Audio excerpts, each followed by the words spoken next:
and his most recently co-authored a book, Saints of Tonga, A Century of Island Faith, which will be out at the end of this year. He is involved with a lot of interfaith work. It specializes in Latter-day Saint maritime immigration to the United States. Dr. Woods is the chief editor and compiler of the website Saints by Sea, which if you haven't had a chance to look at that website, it's really quite phenomenal. So that's a neat resource. He is happily married to his lovely wife Joanna, who's also here with us, who, by the way, maiden name is Merrill, and so she is a descendant of Mariner Merrill, which was a Cache Valleyite, so she's got some Cache Valley roots. They are the parents of 5 children and 8 grandchildren. So again, we're so glad you're here tonight. We're looking forward to the presentation, and let's welcome Dr. Woods tonight.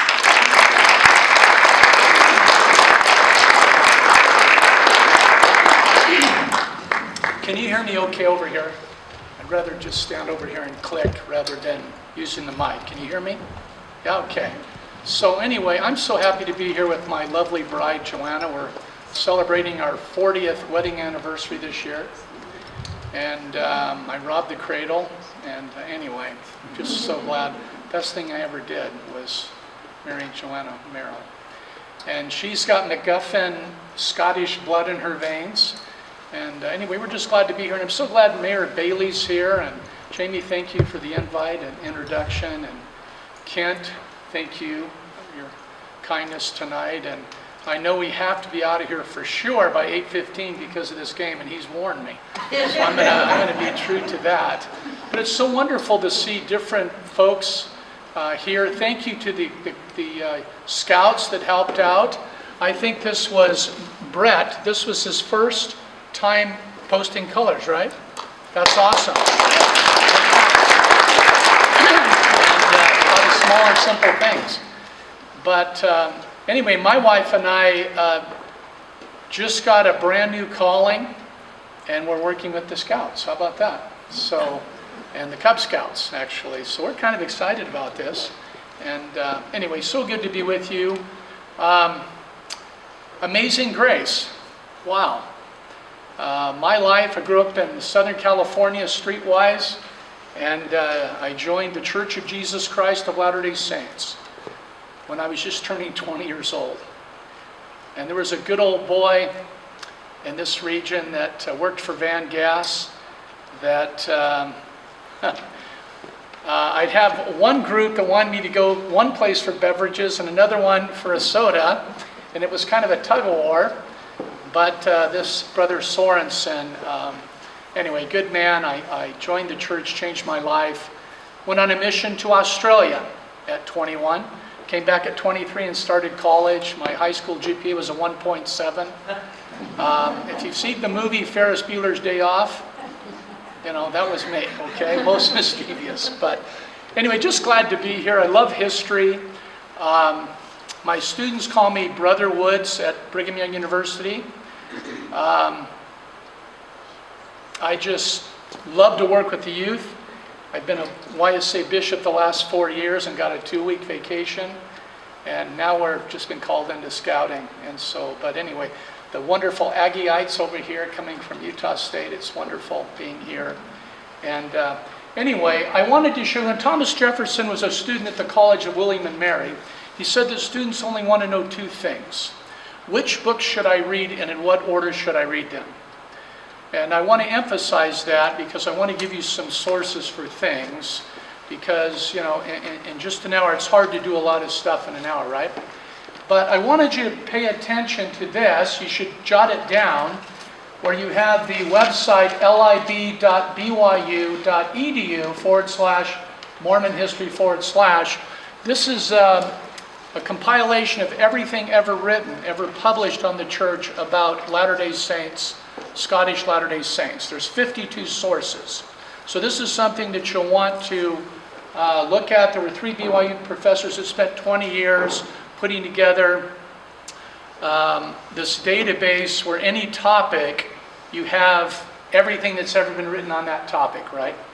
So it's not only for Scottish saints, but for anything else. But anyway, I just wanted to mention that to you. That's important. So Jamie mentioned that I did my doctoral degree in Hebrew Bible, and that's how I got into this stuff. Doing a dissertation led to the question of, have we missed the boat? Because so much of the pioneer history is focused on crossing the plains.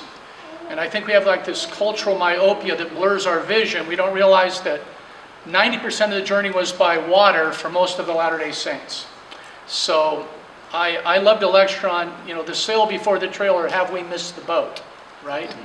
So this is it's interesting how you do research in an area, and I switched from Dead Sea Scrolls Hebrew Bible stuff to getting into the global church. So I teach the course at BYU on the global church, and we're doing something, going somewhere in my research in Iceland, South Africa right now, and in the United Kingdom, and Tonga I've been doing. So it's very exciting, actually. I love my job, but I just wanted to give you a little bit of background. I was going to write a book in '95 for the sesquicentennial of '97 about this story, but I decided it was better to do a database.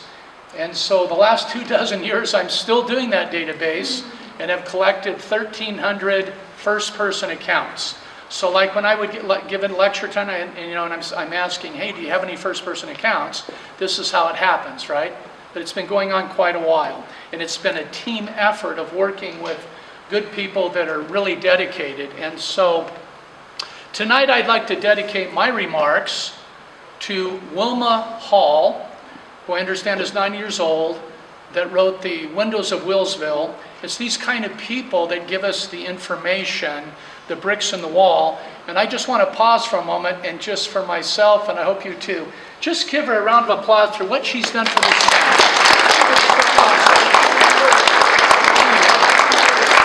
We're a wonderful town, and I want to say this too. It would be inappropriate to say how much, but my wife and I, when we came in here and saw that tabernacle and met you folks, and you were so kind to have us for dinner, we are making a donation today to the restoration of that tabernacle. And if you haven't done so yet, even if it's a student, you're giving $1, the widow's mite, I think everybody should do that. And I want to tell you a story. If this lecture flops, at least I hope I can do something that will bless this community. And that is to quickly tell you that I used to be the executive director of the Mormon Historic Sites Foundation, and I was heavily involved with raising money to move the Oneida Stake Academy in Preston, where my wife's father went to school at Preston High School. So we just had to move it down a short ways to the park. It took over $1 million just to move that building, where President Lee and President Benson went to school. But long story short, I was raising money, and I learned the entities that have money in Utah, and one of which was the Eccles Foundation. So I tell you this story because I went to Salt Lake City to meet with Lisa Eccles, the executive director, and I told her that we were trying to save this building, and she said, I'm so sorry, but we really just focus on Utah, and that's in Idaho. And I said, wait a minute.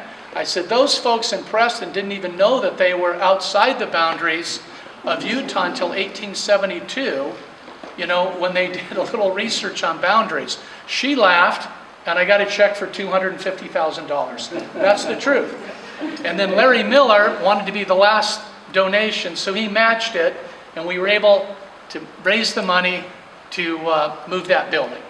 So whoever's going to be the person that makes that, all I know is the Eccles Foundation, I think if they saw this place and someone like Kayleen were to make the pitch, I think that could bring some wonderful money to build. I think you should restore that. So I hope that happens for you. And anyway, I'm a supporter to that already. So, and I have my former student Brian over here that's married to a wonderful woman. They have a 3-month-old baby, and I'm going to move on. But I'm so glad to be here. This is the Mormon Immigration Index. It came out in 2000. Okay, it was a CD. They put it first into 1,500 family history centers. This became the Mormon Migration website that now is on Family Search, and we're moving the first-person accounts over now.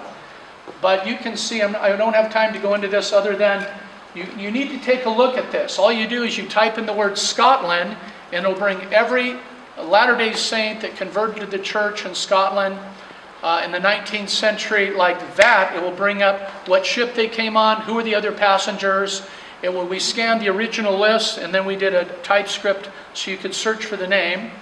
And then it will give you the first-person accounts from each of the voyages.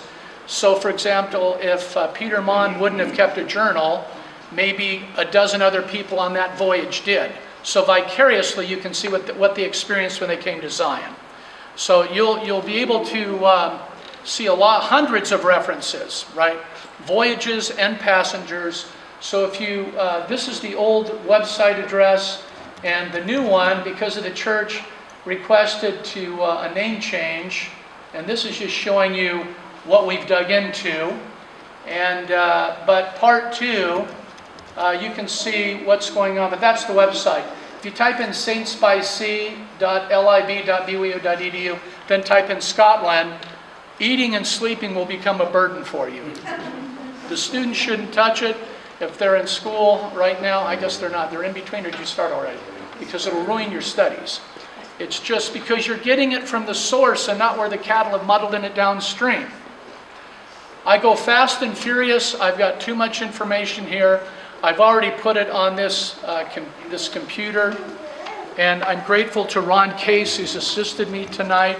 And I want this material to go to you folks, and then somewhere they can have a PDF to have it. So don't try to read everything, but you'll have it at least, and it's also being recorded here.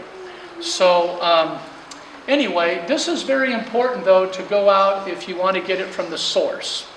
And what I'm going to share tonight, most of it is built just on first-person accounts, okay? So that's very important. When you do research, you want the primary source, right, rather than the secondary. So you can see this. All you do is you just type in Scotland, and away you go. So a lot of my presentation tonight is built on this website of information. Now, you have to understand, even if you're not a Latter-day Saint, in order to understand this, it's important to understand that there is a drive to gather to Zion.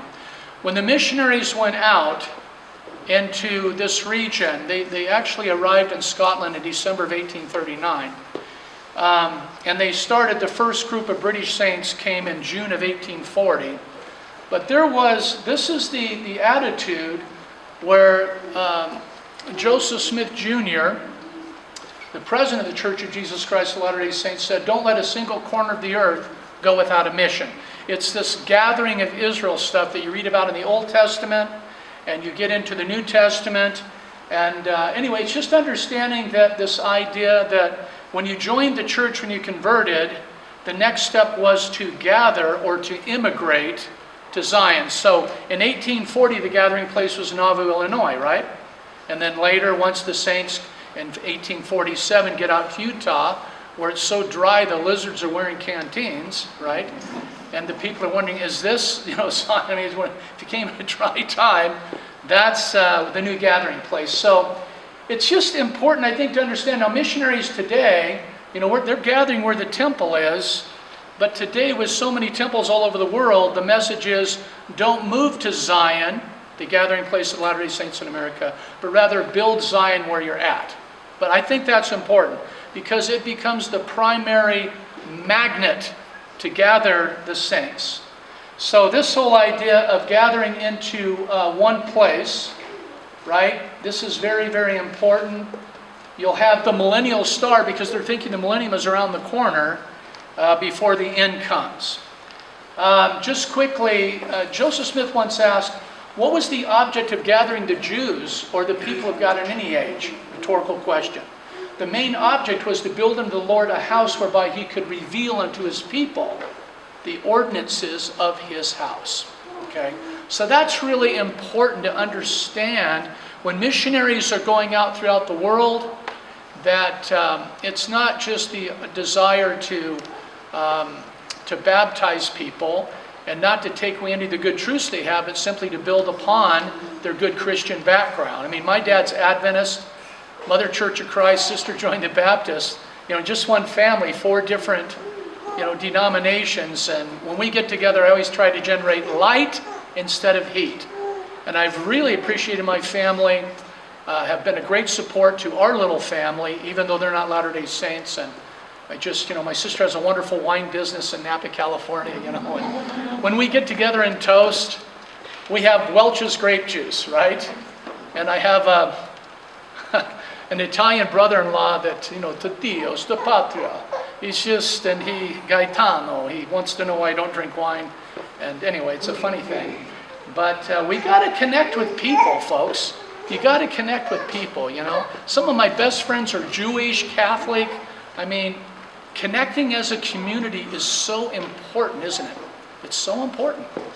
Anyway, did these guys look? This is 1856. I love this image because this is when this little town of Wellsville, named after President Daniel Wells, was established. This is 1856. Remember the Martin and Willie Handcart Company?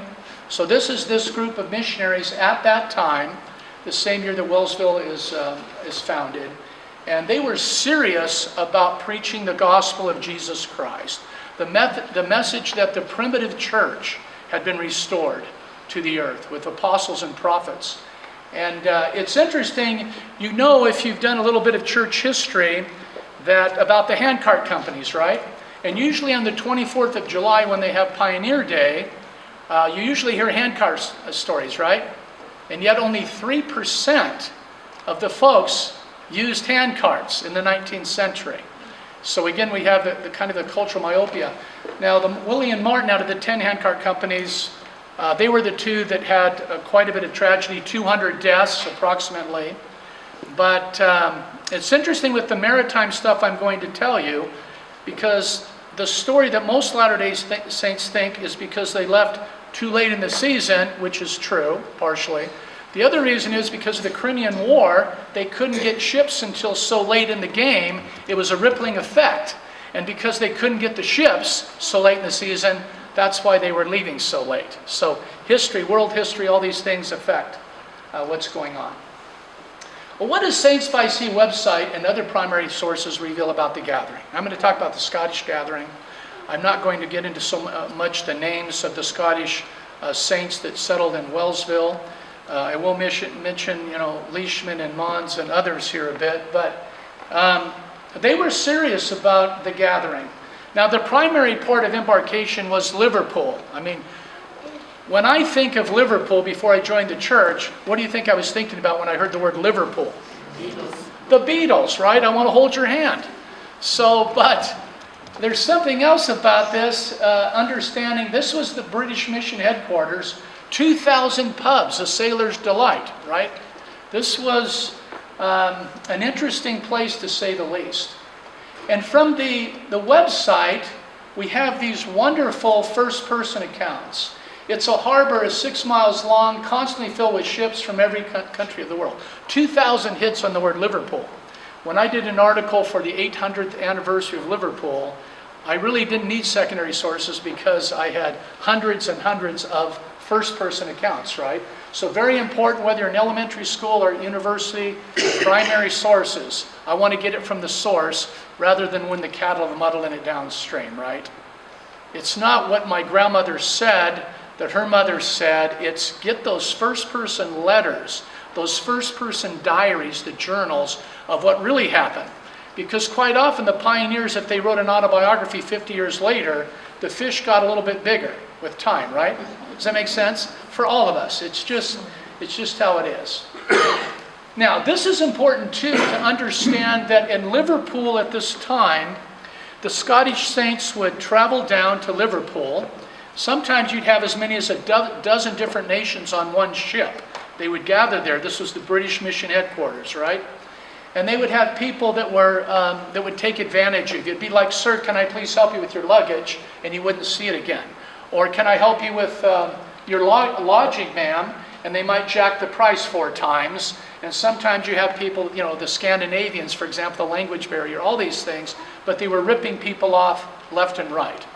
So very wisely, church leaders decided that they needed to have immigration agents. So coming out of Liverpool, they had those agents.